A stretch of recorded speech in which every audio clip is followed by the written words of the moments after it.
untuk mengusir roh-roh jahat. Bapak, Ibu, Saudara-saudara, roh jahat itu untuk diusir, bukan untuk kita kasih sesajen atau apa yang dia mau. Ini saudaraku, ya, diberkati channelnya. Amin, amin. Ya, channel yang dia buat pelayanan medsos, baik dalam karirnya, dalam pelayanannya, diberkati. Ya, semua pemirsa yang menyaksikan ini, tolong subscribe dan notifikasi biar jadi berkat lebih banyak orang. Tuhan berkati ya. Shalom saudaraku yang kekasih di dalam Tuhan Yesus Kristus. Jumpa lagi kembali dengan saya dalam channel Pastor DHI. Saya selalu berharap dan berdoa saudara-saudara semua dalam keadaan yang baik, dipelihara sempurna dan dijaga oleh Tuhan Yesus. Amin. Saat ini saudaraku, sebelum kita membahas firman Tuhan, ya seperti pada judul saya, bayinya diambil roh jahat, apa yang harus dilakukan? Ya, saya rindu berdoa buat saudara-saudaraku sekalian, khususnya yang berkomentar kemarin pada video yang saya upload ya. Ada Ibu Lisken, matanya yang sakit, kemudian ada Bapak Christian, telinganya berdering, Bu Yani yang gatal-gatal, dan ada Ibu Flora, anaknya Helkianus lumpuh. Dan teman-teman atau saudara-saudara semua yang berkomentar pada video saya rindu berdoa untuk saudara semua. Tapi sebelumnya itu, di tangan saya ada minyak urapan. Kalau Anda percaya, minyak ini bukanlah yang menyembuhkan, tetapi hanya sarana. Saya minta teman-teman semua mengambil minyak, lalu mengangkat tangan, mengangkat minyak itu bersamaan saya mendoakan ini.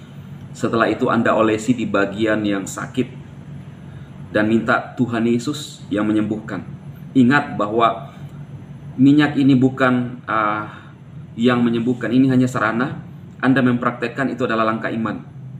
Ingat, ketika Tuhan Yesus menyembuhkan orang buta, minta maaf, Tuhan Yesus meludah ke tanah, lalu mengaduk-aduk tanah itu, lalu mengolesi mata orang buta itu. Kenapa Tuhan Yesus tidak langsung memegang saja atau meniup? Ya, karena kan dia Tuhan. Dia harus menggunakan media. Sama, ini adalah media. Dan yang saya sampaikan, yang saya ungkapkan ini adalah ungkapan doa kita kepada Tuhan Yesus. Kalau Anda percaya, Anda bisa melakukannya.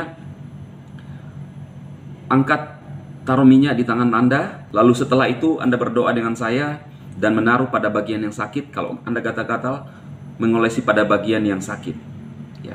Yang menyembuhkan itu adalah iman Anda dan kepercayaan Anda kepada Tuhan Yesus. Kita berdoa. Bapa, di dalam nama Tuhan Yesus, di tangan hambamu mengangkat minyak urapan ini. Aku berdoa buat mereka yang mengikuti, yang mengangkat minyak di tangan mereka. Berkati minyak itu, Engkau urapi, dan pada saat mereka menggunakannya Tuhan, mengolesi bagian yang sakit, menjadi sarana kesembuhan. Dan kami tahu bahwa kesembuhan berasal daripada Tuhan Yesus Kristus, Elohim kami. Demi nama Yesus Kristus, kami percaya, kami sembuh. Amin. Bapak Ibu silahkan mengolesi bagian yang sakit, yang bermasalah, dan doakan di dalam nama Yesus. Percayalah, Tuhan Yesus Kristus melakukan mujizat dahulu, sekarang, dan sampai selamanya. Amin. Baik Bapak Ibu, langsung kita masuk pada pembahasan seperti judul saya ya. Judul firman Tuhan ini adalah yang juga disampaikan oleh Pastor Andi Simon, di mana ada yang mencet ke Pastor Andi dengan mengatakan istrinya kemarin positif hamil, tetapi tadi pagi sudah diambil bayinya sama roh jahat yang ada dekat rumah. Mohon dukungan doanya agar kos yang kami tempati di Jalan Antang Kos diberkati besok, dilindungi dari roh jahat ya, maksudnya mungkin ya. Nah, jadi tidak dijelaskan secara detail bagaimana kronologinya, tetapi yang juga disampaikan oleh Pastor Andi Simon ya, kenapa bisa terjadi demikian dan apa yang harus kita lakukan, bagaimana kita menghadapi roh jahat.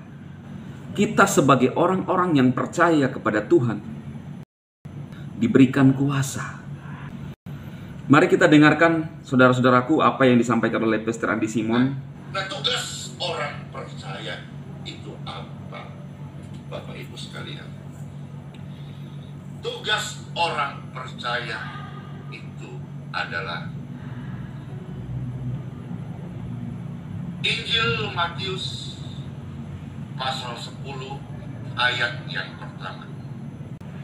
Demikianlah sabda firman Tuhan yang datang bagi setiap kita.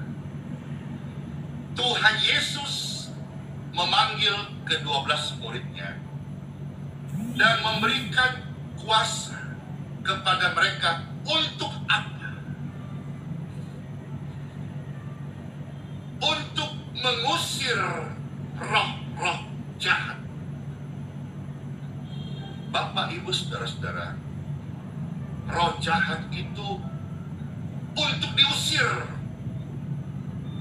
bukan untuk kita kasih sesajen atau apa yang dia mau. Tetapi ajaran Tuhan Yesus, roh jahat bukan untuk kita berkompromi, bukan untuk kita takutin, dan bukan untuk kita berteman. Roh jahat, Bible berkata, usir. Karena Tuhan memberi kuasa kepada orang percaya. Untuk apa? Untuk mengusir roh-roh jahat. Amin. Jelas dikatakan firman Tuhan bahwa Tuhan memberikan kuasa itu di dalam Matius pasal 10 ayat yang ke-1. Saya bacakan lagi buat Bapak Ibu Saudara. Yesus memanggil ke-12 muridnya dan memberi kuasa kepada mereka untuk mengusir roh-roh jahat dan untuk melenyapkan segala penyakit dan segala kelemahan.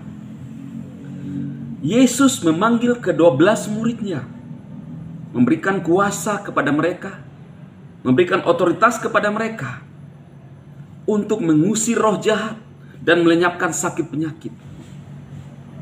Ini adalah perintah Tuhan. Mungkin Anda berkata, wah, Pastor DHI itu kan hanya murid-murid Tuhan Yesus, khusus 12 muridnya. Saudaraku, kita yang percaya pun bisa mengalami hal yang demikian. Di dalam Markus 16 ayat 15 sampai 18 dikatakan bahwa siapa yang percaya, bukan cuma muridnya. Apakah Anda percaya bahwa Anda adalah murid Yesus? Atau murid siapa? Kenapa kadang-kadang Tuhan tidak bekerja dalam hidup kita? Karena kita ragu-ragu. Kita merasa bahwa, wah, bukan saya. Wah, itu tugas Pastor Andi Simon. Wah, itu tugas pendeta yang memang spesial dipakai oleh Tuhan. Tidak, saudara. Siapapun Anda yang percaya kepada Yesus Kristus, kuasa itu diberikan kepada Anda. Tentunya kita harus bagaimana hidup sesuai dengan kehendak Tuhan. Jangan seenaknya juga. Oh iya, saya ingin dipakai Tuhan kemudian hidup sembarangan. Tetap dosa jalan terus, mabuk-mabuk jalan terus. Ya. Main wanita jalan terus. Jangan coba-coba, saudara. Untuk kita dipakai Tuhan, Tuhan ingin dan Tuhan melihat bagaimana respon hati kita. Ada kisah di dalam Alkitab yang mencoba mengusir setan, tetapi hidupnya tidak siap, hidupnya sembrono. Akhirnya apa? Dia yang diobok-obok oleh setan. Saudaraku, kisah wanita hamil yang diambil bayinya oleh roh jahat tidak diceritakan secara detailnya oleh yang mencet Pastor Andi Simon.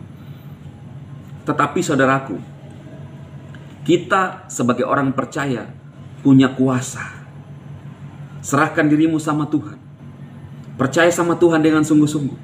Minta rohnya memenuhi Anda, sehingga kuasa itu turun atas hidup Anda. Sehingga kita diberikan otoritas untuk mengusir dan menghardik. Ingatkah ketika Tuhan Yesus mengusir roh jahat dari orang gila, kemudian memindahkan roh jahat itu ke dalam babi-babi.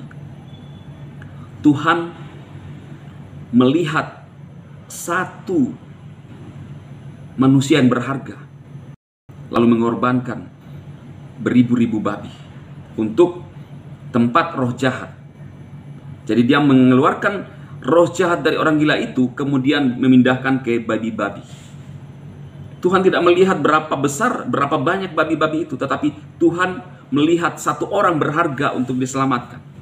Karena itu saudaraku, kalau Anda menemukan suatu kasus ini, hardiklah roh jahat. Jangan berkompromi seperti yang juga disampaikan oleh Pastor Andi Simon. Jangan kasih sesaji atau bercakap-cakap. Hardik. Usir. Sama ketika seorang petani lagi mungkin menjemur padinya, ya. Kemudian ada ayam yang datang untuk makan jemurannya ya dari padi atau beras itu. Kemudian yang punya padi ini otomatis pasti mengusir. Untuk apa? Supaya tidak berkurang nilainya, tidak dimakan padinya. Cara mengusirnya adalah dengan menghardik, menggunakan segala cara. Sama halnya dalam hidup kita. Kita perlu menghardik roh-roh jahat. Karena tujuan roh-roh jahat itu datang untuk mencuri, membunuh, dan membinasakan. Tidak ada roh jahat yang datang baik-baik kemudian kompromi, kemudian memberkati hidup Anda berlimpah. Tidak. Ada tumbal, selalu ada maunya. Mungkin Anda bilang, Bang Dema, tapi itu memberikan kekayaan ya. Dia kaya dari roh jahat. Ingat, Anda bisa kaya. Orang itu bisa kaya dari roh jahat. Tetapi ingat, itu hanya sesaat saja. Selalu ada tumbalnya. Selalu ada ingin yang harus dikorbankan. Karena itu saudaraku, yang sejati itu hanya dari Tuhan saja. Dari Tuhan Yesus. Tuhan Yesus Kristus. Kita diberikan kuasa. Ambil kuasa itu. Minta Tuhan berkarya dalam hidupmu. Dan Anda akan dipakai oleh Tuhan. Mengusir setan. Melenyapkan sakit penyakit. Ini adalah kata firman Tuhan. Ada orang yang tidak percaya dengan mujizat, yaitu iman mereka. Maka mungkin bisa hidupnya jadi sakit-sakitan, kurus krempeng, karena dia tidak percaya pertolongan Tuhan. Nyatanya bahwa orang bisa ditolong. Begitu banyak kesaksian yang telah bersaksi, disembuhkan, dan telah ditolong oleh Tuhan dari pelayanan Pastor Andi Simon. Itu menandakan bahwa kuasa mujizat itu masih ada sampai sekarang. Apakah Pastor Andi Simon yang melakukan mujizat? Bukan. Tuhan. Tuhan yang melakukan. Seperti halnya saya mengangkat minyak urapan ini. Lalu saya menyuruh teman-teman untuk mengikuti dan mengoleskan pada bagian sakit. Bukan minyak ini yang menyembuhkan. Bukan minyak yang Anda angkat yang menyembuhkan. Tetapi ini adalah media serana. Dan di dalamnya Tuhan bekerja. Karena kita berdoa di dalam nama Yesus. Ini adalah tindakan iman yang membawa Anda kepada kesembuhan. Ingat bahwa cara Tuhan bekerja untuk setiap orang, setiap kita, itu kreatif. Kita tidak bisa membatasi cara Tuhan. Tetapi kita percaya bahwa sumber mujizat itu adalah di dalam nama Tuhan Yesus Kristus. Bukan nama Yesus yang lain. Yang kita ceritakan, yang Pastor Andi Simon ceritakan adalah Yesus Kristus. Hanyalah Yesus Kristus yang punya Roh Kudus. Tidak ada Yesus yang lain. Dan di dalam nama Yesus, kalau Anda percaya, Anda akan sembuh. Bukan karena saya hanya alatnya. Saya memberikan diri saya untuk melayani saudara dari pelayanan media yang juga didukung oleh Pastor Andi Simon. Bukan karena gagah-gagahan, tetapi seyogianya lah, sepatutnya lah kita saling memberikan pelayanan yang terbaik. Karena itu saudaraku, kita dipanggil menjadi murid Kristus. Bukan hanya ke-12 muridnya, tetapi Anda semua yang percaya. Berikan hidupmu untuk Tuhan, untuk kemuliaan Dia, sehingga banyak orang yang percaya kepada Yesus dan lebih banyak lagi orang diselamatkan. Tuhan memberkati saudara semuanya. Amin.